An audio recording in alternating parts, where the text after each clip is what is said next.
are your feelings now the album's finished?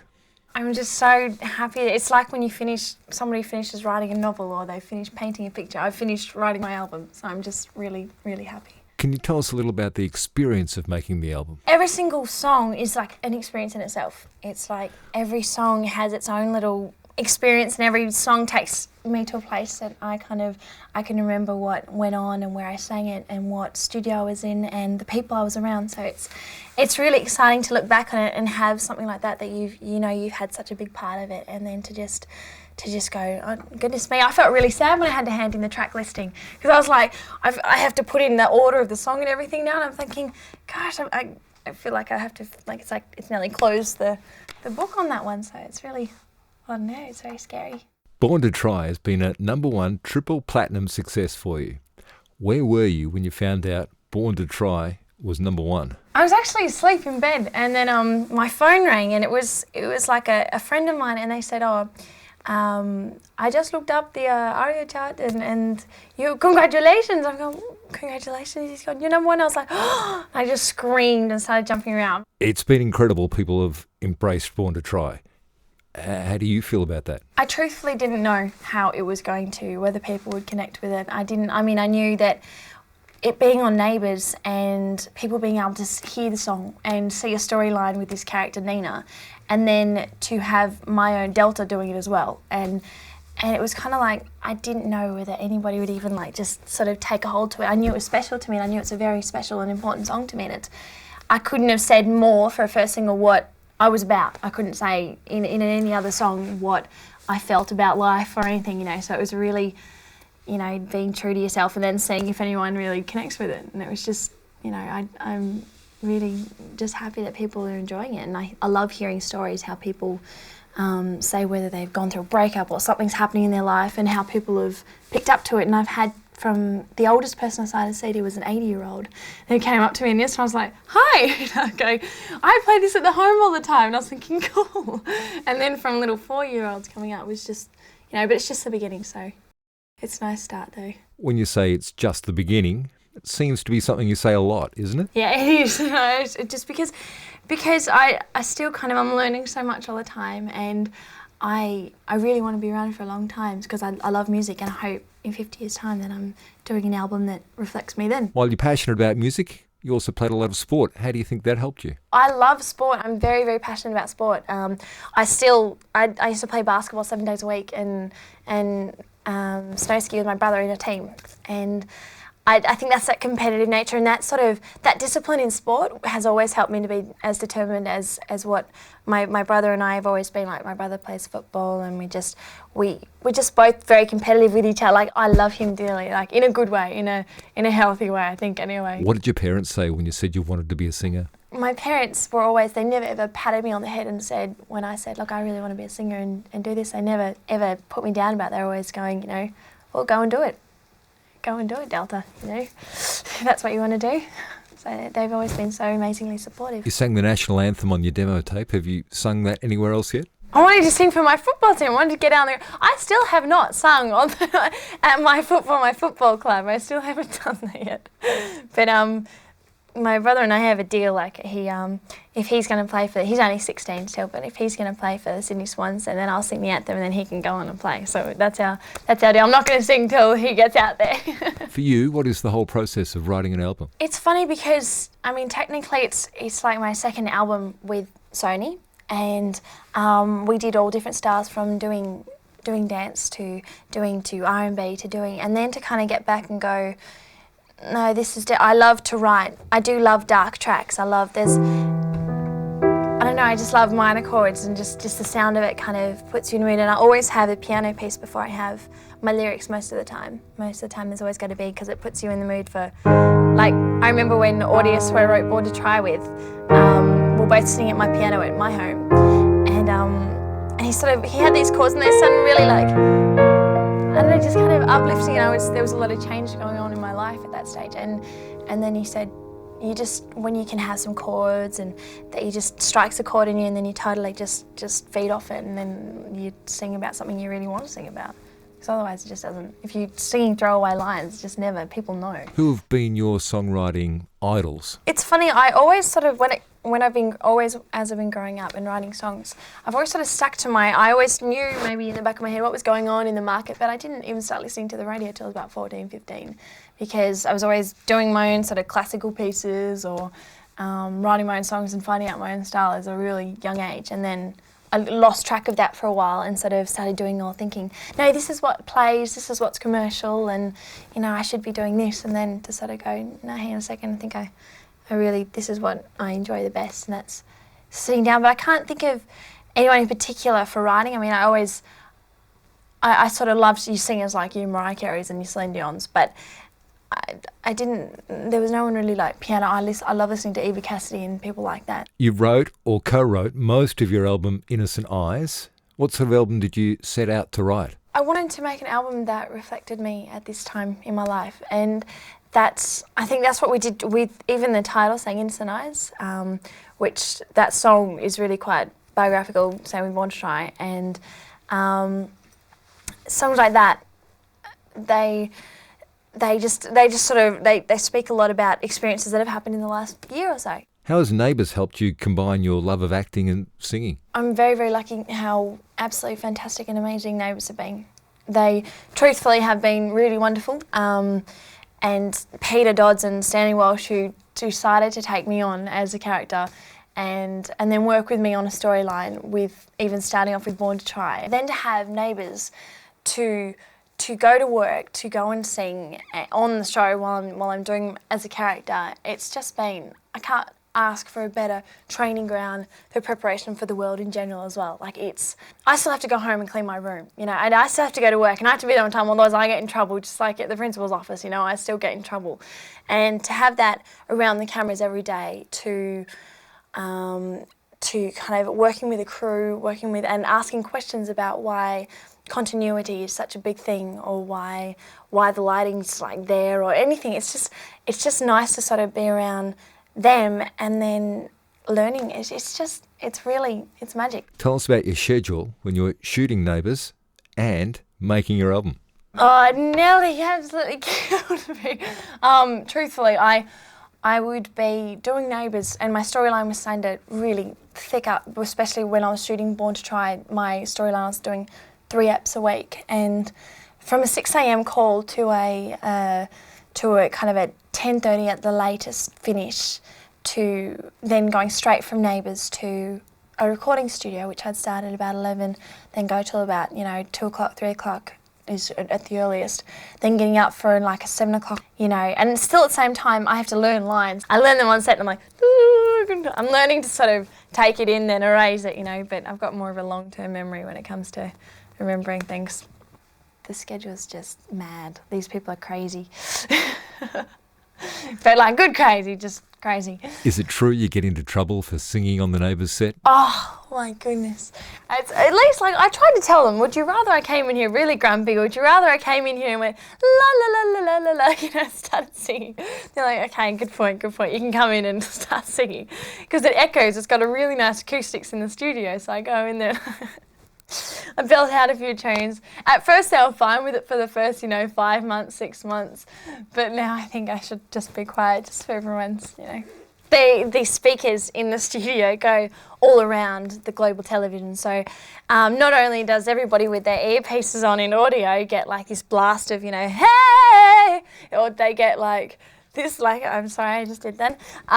They get it on the TVs in the production office. They get, and they're just going, Delta, please, I'm like, but I'm singing on the show. I'm the singer on the show, right? Just not what I'm meant to do. It's what I'm paid here for. It's okay. They'll forgive me one day, I hope. Tell us about your goals. I do have a lot of goals. Just to bring music to people, bring music that I really love and I'm passionate about, and tell my story. Going track by track now through the album Innocent Eyes.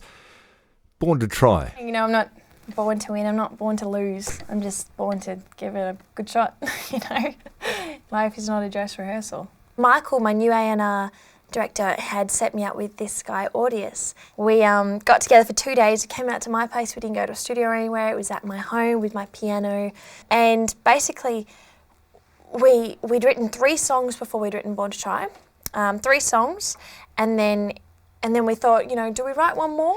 Audius was someone who came into my life, and we just had a ball writing. And then this 4th track was a result of like 2 days worth of just having the best fun while singing and writing. He had these chords, he was just like, oh, you know, I want to write with these chords, I think they're really pretty, and then it's just, they're really like, there's like, okay, so how many chords are 1, 2, 3, 4, 5 chords in the whole, you know, in the whole song. And I just started, closed my eyes, and we did basically the first verse, second verse, and then he was like, yeah, all that you see is me, I really like that. And we're like, yeah, so just groovy with it. And when we wrote it, you know, when you have something really special, I knew it was finally a song after all the crap that I'd done. It was finally a song that I went, I love singing this, I want to sing it like 100 billion times. And we went to the studio, and it was one of the funnest recordings I've ever done, you know, and the original demo is on the single. Can you tell us about Innocent Eyes? Innocent Eyes was started with, I'd done this piano piece. I'd composed a piano piece, and I took it to a very, very dear friend of mine, Vince, who I'd worked with since like I started with Sony. I'd got a really good relationship with him. He's just a beautiful human being, and when you surround yourself with good people, it sometimes can really help your music, because you just like, there's no problems, there's no baggage, there's nothing, you know, the sky's the limit what you want to write. And I brought this to him, and I was like, you know, I want to do something quirkier, you know, I need to sort of artistically need to do something a bit quirky, because some of the tracks we'd done were a bit poppier still, and I was still trying to branch into my stuff that I really like to write. And we'd like got this. I was like,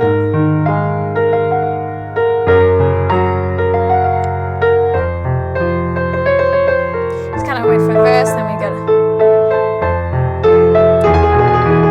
and then did like, and just kind of had this. I was saying to Vince, I was saying, look, I've got so many lyrics in all these songs. Can we just have like a da-da track, you know, just so we can go like da da da da da da da da da. So that's how it kind of started, was the full piano piece. I did this like formal, the classic training, and we had this little run. And I was saying, you know how one day you wake up and cartoons don't look the same? Like, so all of a sudden it's really like, you wake up and you look at cartoons and you think, just not doing it for me anymore. Yeah. So that was the inspiration for that. So I said to Vince, you know, I feel really sad because I don't look at cartoons the same. And he was saying, I know what you mean, Delta. So it was just a bit of a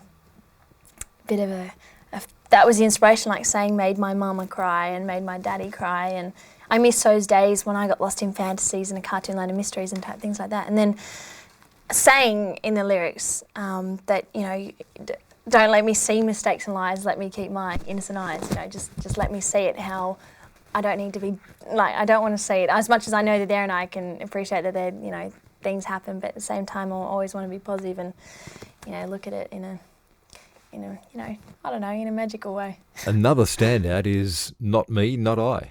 Not Me, Not I is, yeah, Innocent Eyes and Not Me, Not I are probably 2 of my favourite tracks. Not Me, Not I was written after a relationship breakup from me, and it's like one of the last songs that I wrote for the album. I'd had this this piano, like, you know, you just have a little piano piece, like a,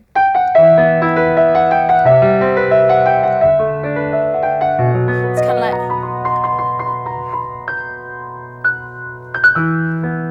and I just loved these chords, and then I kind of went into a bit like,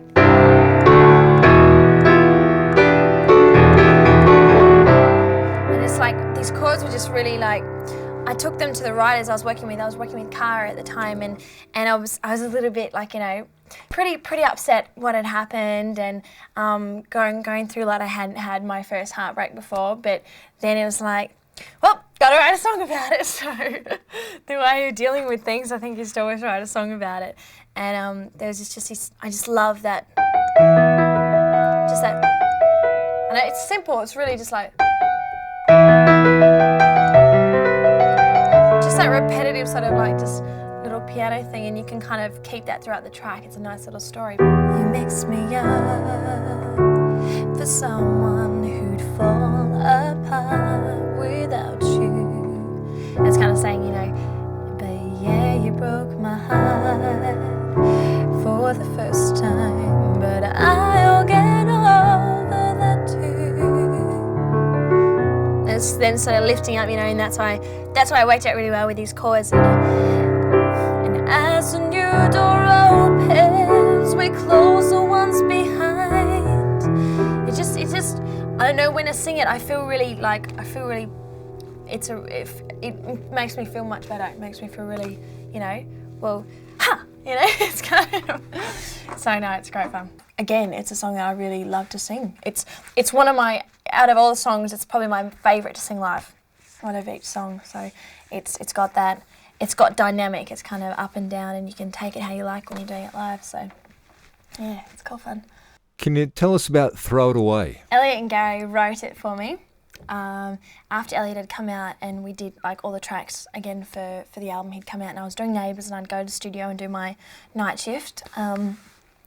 And they wrote it, and David and Michael, David had got it from these guys over there, and he's like, Delta, I've got this song. I'm going, you can't have a song if I'm not allowed to put more songs on the album. You're not either. And he's going, no, like it sounds really Delta-like. You gotta listen to it, because the key thing with my album is I wanted to make sure it sounded like an artist album. It needs to sound like the same person. There needs to be a string between each song that, as soon as it comes on, you need to know, oh, that's a Delta song. And that's what you need. That's what every artist you want to look for. And I think listening to the album, that's one thing that has come up nicely, is that it does sound like a string, that it sounds like the one artist. And the next track is the beautiful Lost Without You. When I heard it, I just fell in love with the track, and I love the melody changes in it. I think it's really sort of, it's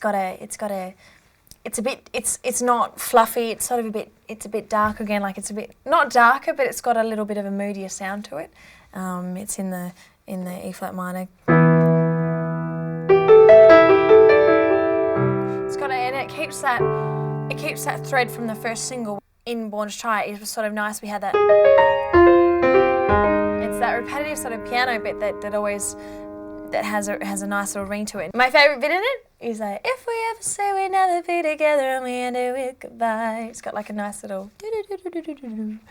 The lyrics are very, they suit myself, like they suit the whole album, and I think maybe I'm stubborn. It's got a piano line, it's got this great, when the chorus comes in, it's sort of, you know, and it's like, it's at a register where I can kind of go in, it's a bit higher, and then the chorus is a little bit lower, so you've got a bit of variation. It's nice, really nice track. Tell us about Predictable. I was working with Cara. Cara did a lot of Enrique Iglesias, and she did all like Hero, and she's done the new Kelly Osbourne stuff. She's done some Celine, and she's worked all over the shop. She's a great writer. She's very out there. She's from New York, and she came out for a week to work with us, and from starting Not Me Not I, and we also did Predictable, which had this like, again I said like, oh, I really like this kind of, right?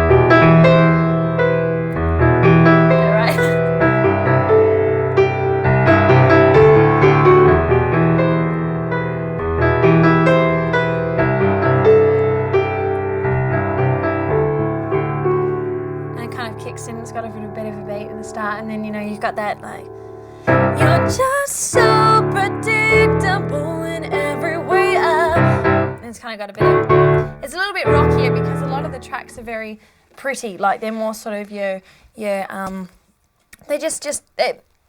a lot nicer Delta than this one happened. Just a tiny bit more, it just gives it that tiny bit of like, not angst, but just a little bit tougher. A little bit of an edge. So I think that's why this song was really important for the album. When we were writing, I'm going, what sort of tracks do I need on this album now? And I was listening to the album, so I thought I really need a bit of a tougher track. And then we got John Fields to produce it, and he brought in that dear now, so I can't wait to do that live. So that's one's going to be fun. I'm going to go with guitar and go dear now, jump around. I know that sounds really silly. Yeah, so that's a fun track. The next track on the album is Butterfly.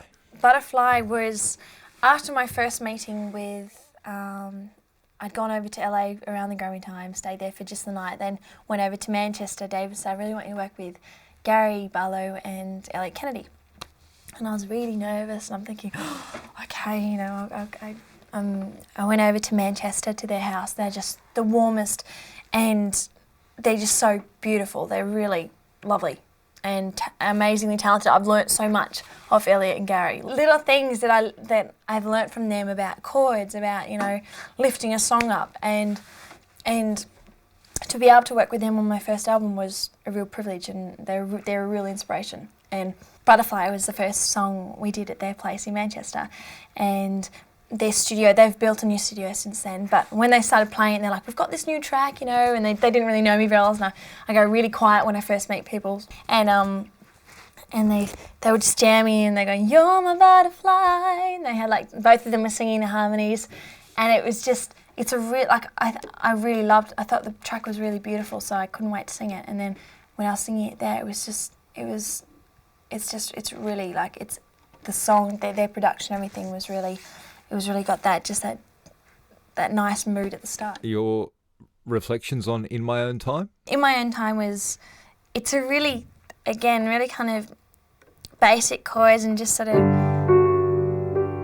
I like the line In My Own Time, because I was saying, you know, just in my own time, I'll do this, because it's such a, like, even when I started Neighbours, being Nina and having really terrible clothes and playing like a really shy character, and I'm thinking, yes, after a while I got a bit frustrated, thinking, you know, I want to wear some like, nice clothes. I want to, you know, I wasn't allowed to wear makeup for like very much makeup for the first while that I was on it, to be like the really quiet character, and it was fine. But then I'm going, you know, it's always the case with me. Like, it's always such a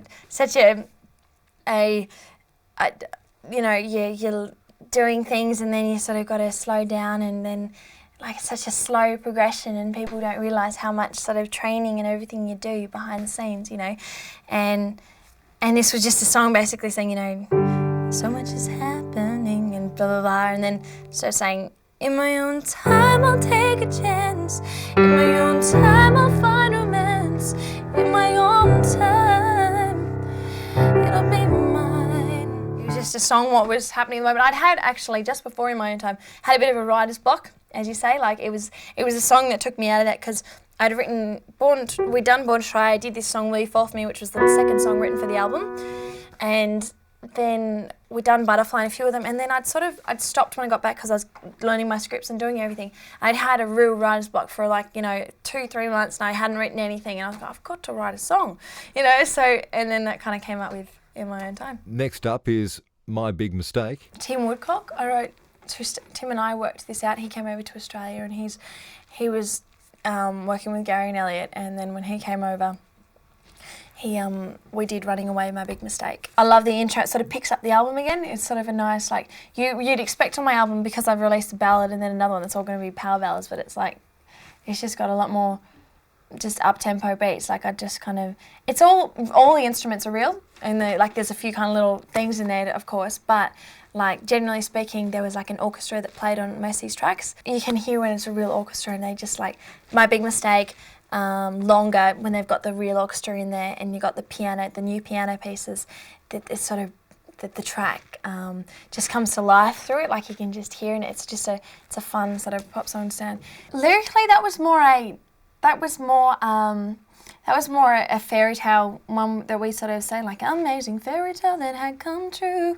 And I was talking about a few little things that were happening with me, but sometimes when you're co-writing, it's nice to take what somebody else says and then make it into your own story altogether, and that's kind of fun. That's an interesting way to do it, like listening to them and listening to you, and then saying, oh, this is what happened to you. You learn so much from one person. It's like an arranged marriage when you co-write. It's like people set you up together, and you got to make this little, like, you know, baby come to life, and then it's just, yeah. My Big Mistake I can totally relate to. So a lot of it's like, you know, you can really relate to it. Can you tell us about This Is Not Me? This Is Not Me? I wrote that about a year ago. No, it must have been 2 years ago, with Vince. And yeah, it was one of the first ones to start off going away from, you know, I wasn't enjoying the music I was doing, and then to sort of saying what happened, you know, and it's just basically, it's like a conversation to myself. The song goes on for a while, and it's you know, it's pretty, the words say a lot what was going on at that time.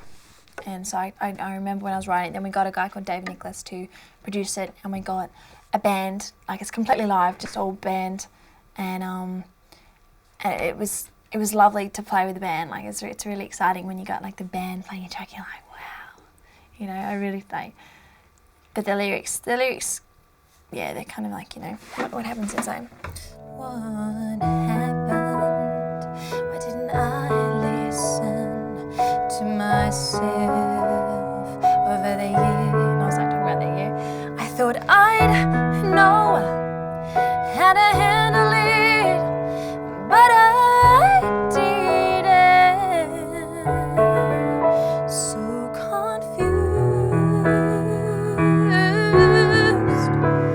And then it's like, it just talks, like it's like a conversation. Like taking a step back and having a look around and saying, you know, hang on a second, this is not me, you know, I never said that it was. I didn't like it because I'd lost my way, you know, this is not me. And yeah, it's something that was really, it's really hard, like really important to me, the track. So I'm so glad it's on the album. The next track on the album is Running Away. It's one of those songs, I think, on the album that out of all of them, you'd get your hairbrush and sing in front of the mirror. You know, Running Away is definitely one of those songs where you grab a hairbrush and just jump around the room, I reckon. It is, again, a completely different feel to the album. It was done with Tim. And the orchestra, though, I love the orchestra in it. No limitations, you know, a vision I can only fantasize. No. The lyrics are really close. The lyrics are really, when we did it, it was like, the lyrics are really close, saying, I'm running away. It's actually going to be a great one to sing live. It's going to be a real fun one to sing live. We're going track by track through Innocent Eyes, and the next track is Delta, A Year Ago Today. A Year Ago Today is a very special track to me, as it is dedicated to my auntie Sandra, and she's such a wonderful part of my life. It's always massive, like a believer in music and just a classic. And that song was also, there was my friend's mum, lots of things that happened, and yeah, it was saying, you know, you went away a year ago today, so it's a very special song to me. Can you tell us about the track Longer? Longer, again, it's saying just a minute longer, so that's why it's the 13th track, because it's saying just a minute longer, and then you do one more track and it's like not that long a track. I actually really love that song, and I can't wait to do it live, because it's like, I could just imagine, like I sit there and every time I hear it, I could just imagine, like, you know, 8 guitarists, like acoustic kind of drumming on the stage, and then sort of doing a little, it's got a whole story. When you listen to the lyrics, it's like, you know, I see you every day, I guess we walk the same way. It's a good, fun pop song. And the final track, Will You Fall For Me? Will You Fall For Me was written, I wrote that song, it was like the second song we had for the album. And I did it, it was just the piano, I had this, like, and it kind of just goes into this, it's like one of my favourite chord progressions, because it moves from this pretty chorus to like this, will you fall for me, I need to know the way I'd like you to. It's kind of got a, it's not being too forceful, it's not saying, you know, love me back, damn it, you know, it's kind of saying, you know, will you fall for me the way I've fallen for you. It's a really simple lyric that I enjoy playing, and we've done live a lot of times. Basically, it's just got cello, piano, there's a harmony that comes in like a third above, like in the second verse, and that's it. That's all there is to the track. We tried to do production on it. We did like a full band and everything, but then I just was like, no, it's just lost its feel. It's got to be more personal, because it's really just a personal little track.